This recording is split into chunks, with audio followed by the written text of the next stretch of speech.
Hey guys, it's Nathan from the Vision Airsoft team. This time we'll be doing the first video in my series on camouflage. This first one is going to be about multicam. Well, I'm going to be focusing a bit less on the camouflage's actual effectiveness as far as how well it blends in and that kind of stuff. I'm really going to focus more about cost, why it's useful for airsoft, and just other interesting little aspects that you might have wanted to know. Well, the first thing I'd like to go over is cost. For a lot of people, including me, cost is pretty important when you're planning on buying a camouflage pattern.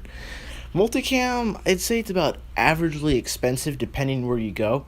I'm not really talking about retail costs, I'm just wherever you can find it cheapest.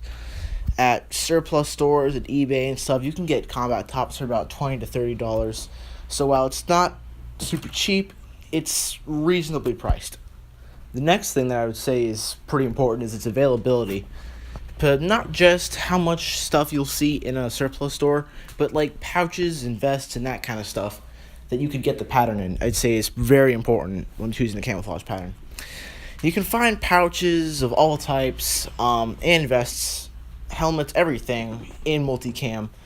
While it is a bit more expensive than flat colors, you can find it for just about everything, which is always pretty nice.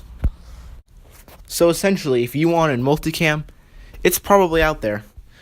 Well, it wouldn't be a camouflage review if I didn't actually talk about its effectiveness, so might as well.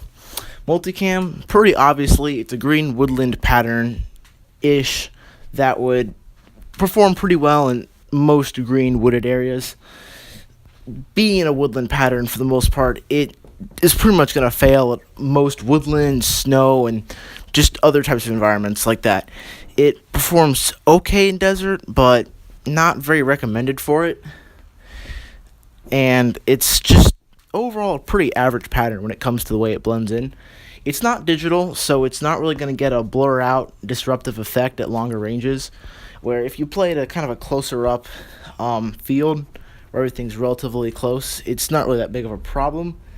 But it's mainly if you're hiding in a bush, I guess, you're going to be pretty hard to see. I'd say it's honestly pretty average for the most part. And by the way, when I say woodland, I don't mean that it shares the same pattern as woodland camouflage. I'm just mean by its environment, like a wooded area or a woodland environment. So I guess overall, it's a pretty average camouflage pattern.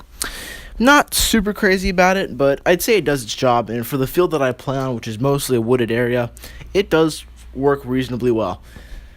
A lot of colors go pretty well with it, and I'd say out of all of them, definitely Coyote Tan looks really good paired with multicam, and a little bit of OD Green too, but it's really mostly looks good with Coyote Tan. Surprisingly enough, in my local field, I don't really see that many people wearing multicam as you'd think there would be, but I've heard that in other places it's a lot more common, like in Milson and places like that. So yeah. Personally, I don't really think it's a bad camouflage. I think it does its job, and I think it works honestly pretty well. But personally, I'd rather wear AOR too. So in my opinion, I'd rate multicam a pretty solid 7 out of 10. If there's anything that I didn't cover in the video that you would want to know, please leave a comment, and I will answer any comment I can.